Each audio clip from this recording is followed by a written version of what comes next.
Hey boys, Coach Kilcoyne here. It's Thursday, about 11 o'clock in the afternoon. Thought I'd give you another video. Going to touch upon, last time we talked about our certain drills and things like that. And so I just want to touch on like our pass coverage and pass concepts real quick. So I'll include the file, the little drawn here of our past concepts and things like that. And so kind of get into it, talk about, first thing I want you to look at is the 5-yard no cover zone.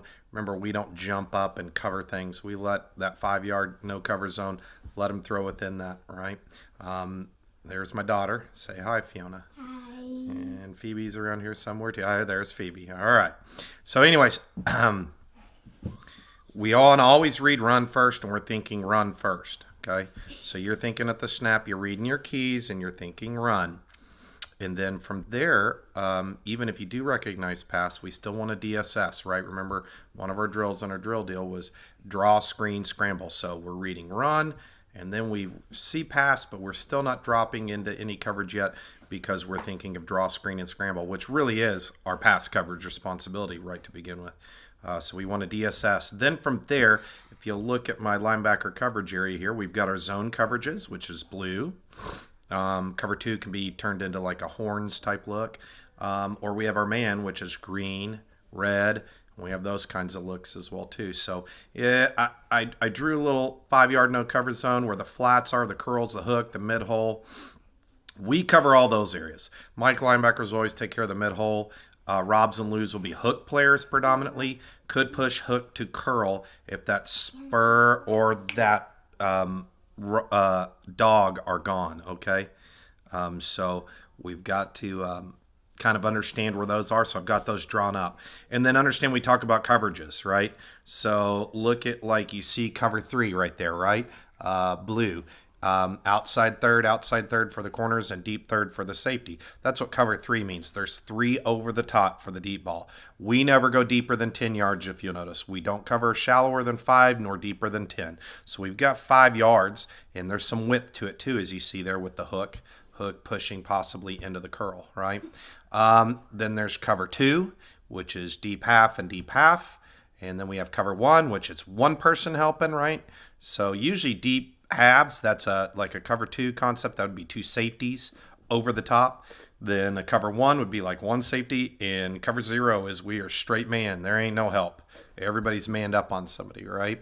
We also do some cover 4. I don't have cover 4 on there. I probably need to update that. Cover 4 would just be both safeties and both corners, taking a quarter of the field. And then we'll combo coverage. We'll be a third on coverage on one side and quarters coverage on the other.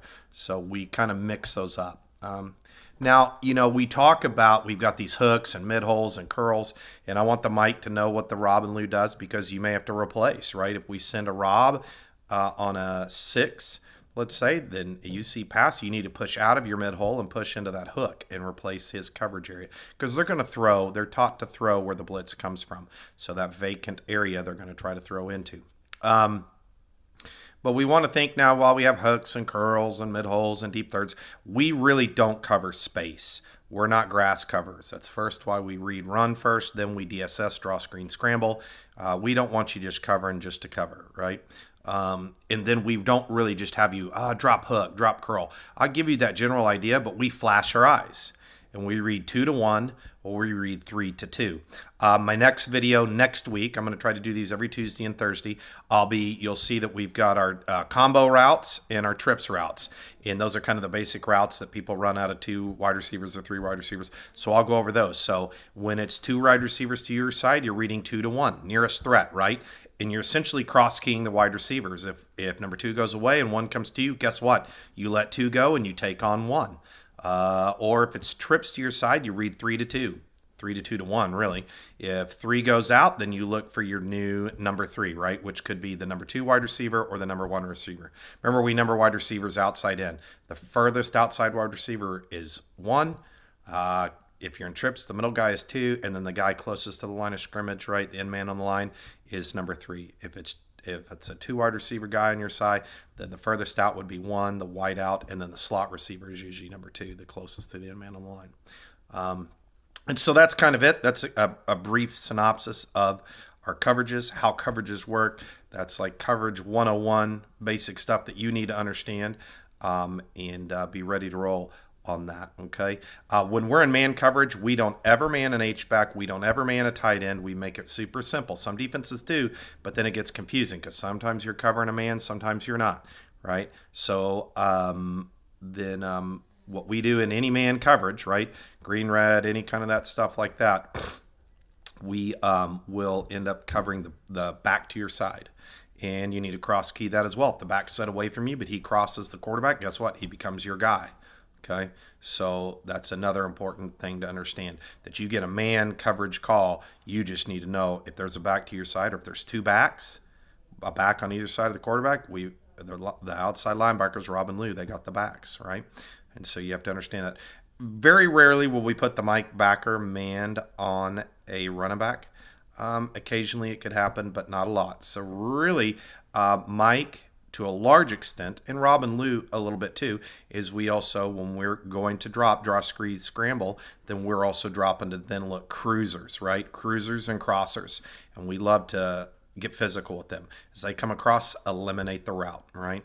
Just like we also say that usually in man coverages, if you're manning that back and that back goes out, say in a wheel, go thud him up, right? Come get him. And you may say, well, coach, what if I'm on a 6 or a 5 or some kind of attack call? Guess what? If we're in a man coverage on an attack call and you're back, you're reading him as he comes, and he's out, what's my rule? I'm out, right? And I need to go out with him, and I need to start covering him and taking care of him. We don't like that. That's always an answer to blitzing teams that go man. They will say, well, then we'll just push our back out and they'll take your blitz off.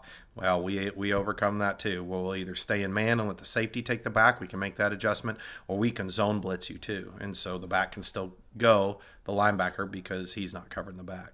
So a lot of different rules there, but it stays pretty consistent in standard, but it's very important that the linebackers always know the coverage. So one of our pre-snap things that we're doing, right, is the Lou's always responsible for hearing the coverage call from the safeties and echoing that coverage call. And you have to know every play, what coverage were we in? So you're looking at the sidelines to get the front call, and then you're also listening. You can get the signal usually from the sidelines too, but you're listening for the safeties, because the safeties have a lot of freedom to check on the field based on formation to a different coverage.